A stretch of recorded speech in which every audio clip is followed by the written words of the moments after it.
Aí galerinha do YouTube, hoje eu vou ensinar como baixar o Subway Surf Hacker, que tem dinheiro infinito, coisa e tal.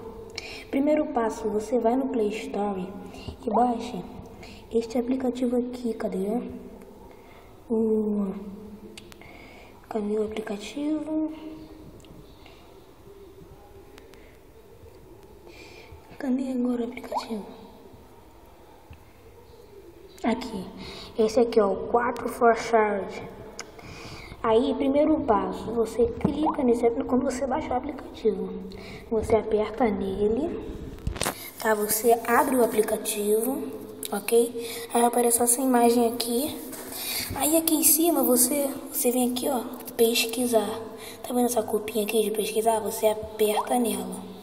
Você escreve normalmente, normal, Subway Surf.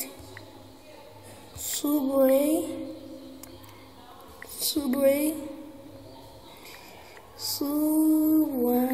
Surf.